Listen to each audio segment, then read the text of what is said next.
He tried to hide the truth, but technology caught him. The shadow in the server. If you think you could delete your secrets forever, think again. Subscribe, like, and turn on notifications, because what you're about to hear is a story of how one man's lies were exposed by the very technology he thought would save him. It started on a stormy Thursday morning in downtown Seattle. Rain hammered against the mirrored glass of the Hartwell Financial Building as detectives arrived to a crime scene that didn't look like one. No body, no weapon, just chaos inside a multi-million-dollar company. The CEO, Richard Hale, had been found unconscious in his office, his laptop still glowing with numbers and code scrolling down the screen. On first glance, it looked like a medical emergency. But the moment Detective Clara Reese stepped inside, she felt something was wrong. The air smelled like burnt plastic. On Hale's desk sat 3 shattered USB drives, melted, like someone had tried to destroy them with heat. His phone was missing, his security camera unplugged. A half-empty glass of bourbon sat beside his keyboard, fingerprints smeared across it. It wasn't until IT forensics pulled data from the building's internal servers that the real picture began to emerge. Someone had remotely accessed the CEO's private files just 30 minutes before he collapsed, and whoever it was had used his personal login credentials. The company's network logs revealed something chilling: multiple encrypted data transfers to an unknown offshore server. Millions of dollars in client funds had vanished, siphoned quietly over months. Every transfer timestamp matched moments when Hale was physically in the building. It looked like an open-and-shut embezzlement case, until one small detail shattered the assumption. The latest transfer had occurred after Hale was found unconscious. Detective Reese turned to the IT technician monitoring the system. "So, you're saying someone used his credentials while he was lying on the floor?" The technician hesitated, scrolling through code. "Not just used. They cloned his login from a remote device. But look at this." He zoomed in on a log entry.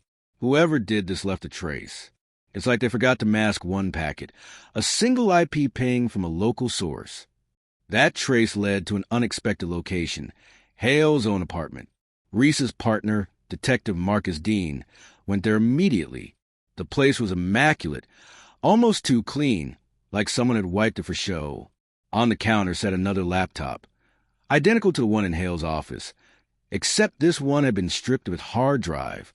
But when Marcus lifted it, he noticed a faint buzz, a signal. Inside, hidden beneath the keyboard, was a micro-transmitter still active. Reese called the hospital where Hale had been rushed. He was alive, but sedated, still unable to speak. Toxicology results revealed traces of a rare sedative, something only available by prescription to specific medical personnel. That discovery opened a new theory. Maybe Hale wasn't a thief. Maybe he was a fall guy. Back at headquarters, forensic analysts cracked the company's security backups. What they found buried deep in the metadata froze everyone in the room. The forged transfers weren't just money movements. They were cover-ups for something else. A network of shell companies, fake employees, and offshore accounts all connected to a single alias, A. Nolan. Reese typed the name into their federal database. No hits. But when she cross-referenced employee data from Hartwell Financial, a match popped up. Adrian Nolan, lead cybersecurity consultant. A man whose job was to protect the company from exactly this kind of breach. The detectives pulled Nolan's personnel file. Everything looked normal. Harvard degree, spotless work record, glowing reviews from Hale himself. But then Reese's eyes caught something buried in his emergency contact info, a personal email address that matched one of the servers used in the transfers. The realization hit like a gunshot. "He built the system," she whispered, then used it to bury the truth. Moments later, an alert appeared on the big screen. One of the company's encrypted backup servers, thought to be offline, had just gone live, reactivated from Nolan's IP address. He was erasing something in real time. Reese grabbed her coat, shouting across the room, "Trace it now!" The IT team began flooding the system with counter-traces, their screens flashing with cascading code. Then, amid the chaos, a message blinked onto the main monitor. Simple, chilling words in all caps. "You're too late." Before anyone could react, The server crashed. Files vanished. The evidence gone. But technology has its own memory. And in one of the system's autosync folders, a single corrupted image remained. A photo that would change the entire investigation. It showed Adrian Nolan standing beside Richard Hale's unconscious body inside the office 30 minutes before the police arrived. The algorithm of lies. If you think the truth can stay buried behind a screen, think again. Smash that subscribe button, because this story is only getting darker. The image hit the investigation unit like an electric shock. There was no denying it. Adrian Nolan was in Richard Hale's office, the CEO unconscious beside him, but the timestamp made it worse. 6:42 a.m., 45 minutes before Hale's assistant claimed she found him collapsed. It wasn't just a coincidence. Nolan had been there when the crime happened. Detective Clara Reese stared at the frozen frame on the evidence board. Nolan's face was half lit by the glow of a monitor, calm, almost detached. His left hand was pressed his phone, his right to the keyboard. Behind him, Hale lay slumped forward, motionless. He didn't panic, Reese muttered. He stayed. He typed something. Her partner, Marcus Dean, pulled up a copy of the corrupted image file. The metadata is messy, but I think this photo came from the company's internal webcam feed. That means Nolan knew where every camera was, except the one embedded in Hale's laptop. The realization clicked instantly. Nolan had built the system. He'd written the code, but he didn't account for Hale's personal laptop having its own AI-based camera that automatically backed up security footage to a private cloud whenever a face was detected.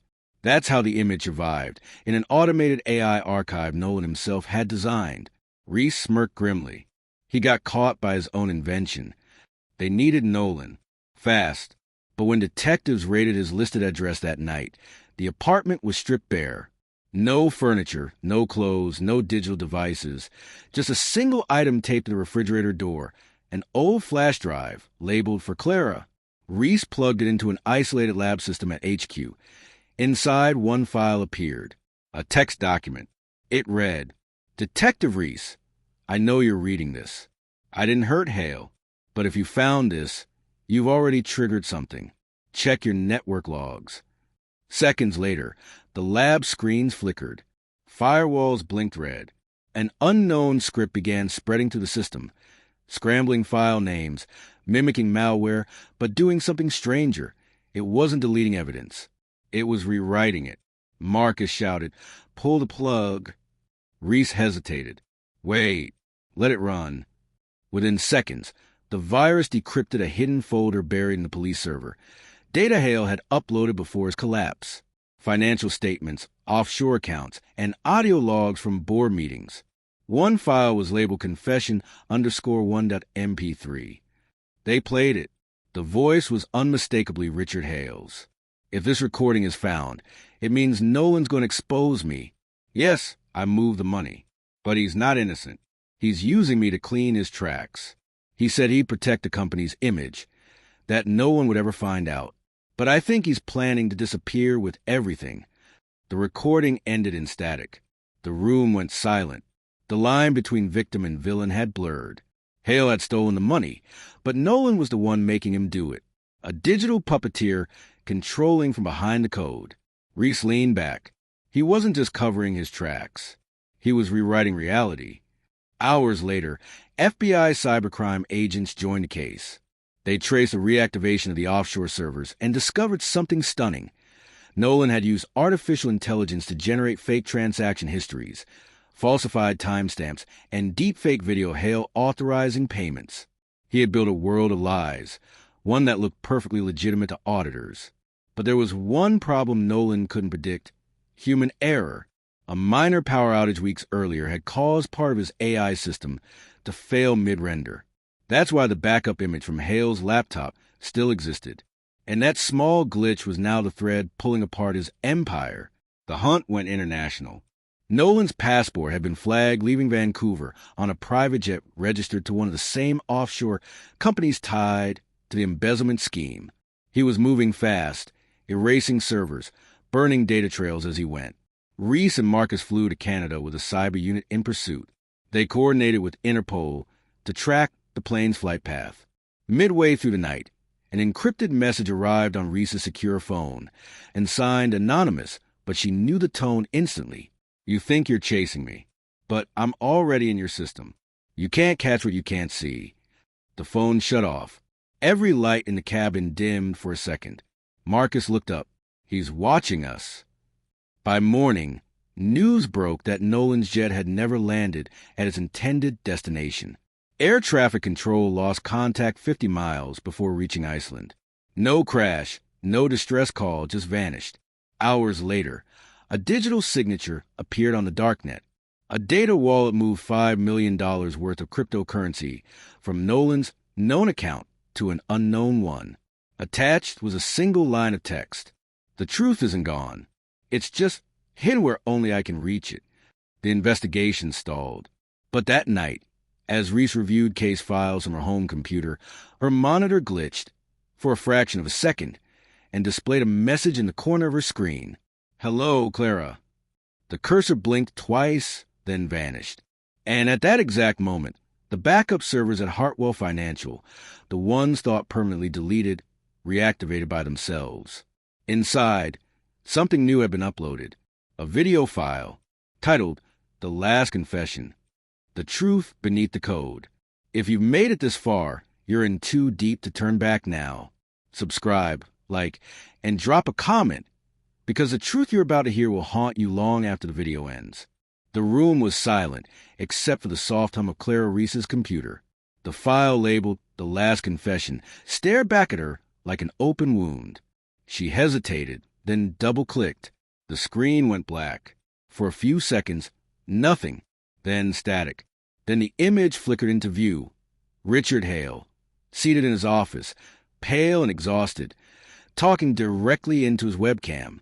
If this video ever sees the light of day, he began, voice trembling, then I'm either dead or missing. Adrian Nolan, he's not who he says he is. He came to me 3 years ago after the cybersecurity breach at Nortec, offered to clean up our systems for free, said he wanted redemption. I didn't know he was the one who caused that breach in the first place. Reese froze. The Nortec breach had been one of the most expensive cyber attacks in U.S. history. Billions lost. Files wiped. The suspect never caught. Hale continued. He said he could make the money back, that we could recover what was lost if I followed his system. But his system wasn't recovery. It was control.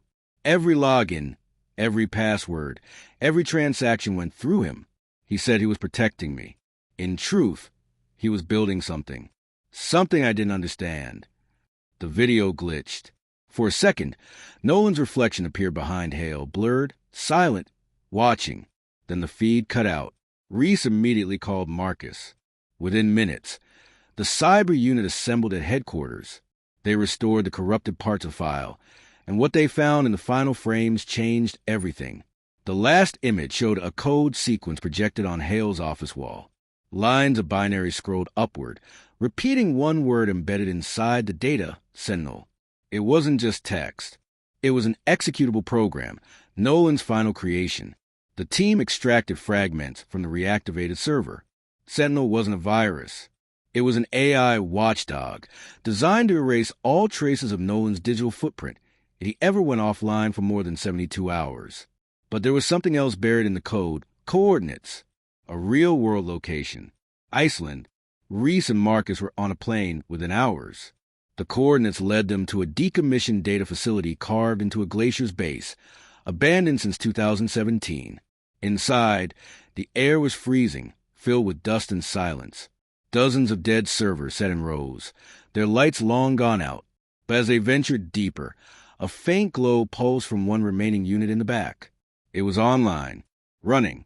Marcus stepped forward, brushing frost from the monitor. A message was already waiting on the screen.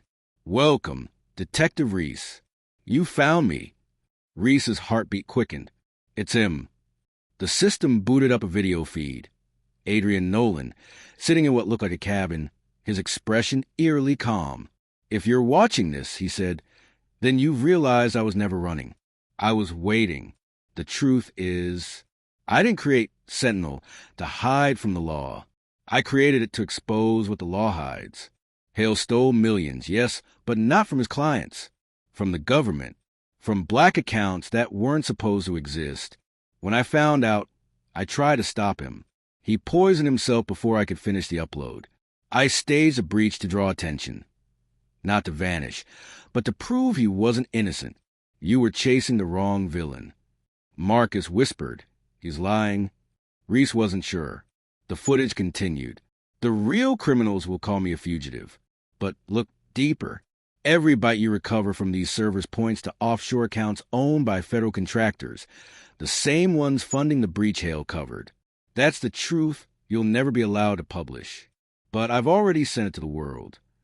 The video froze. Behind Nolan's image, through the cabin window, a faint blue light blinked. Satellite transmission. He wasn't bluffing. Suddenly, all the monitors in the Iceland facility lit up one by one. Data streams poured in, financial ledgers, encrypted emails, corporate secrets. It was as if the glacier itself was bleeding information. Nolan had turned his creation into a weapon of exposure.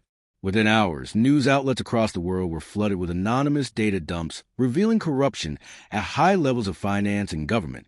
Hartwell Financial was only the beginning. The scandal ignited global headlines. Data leak exposes elite fraud ring.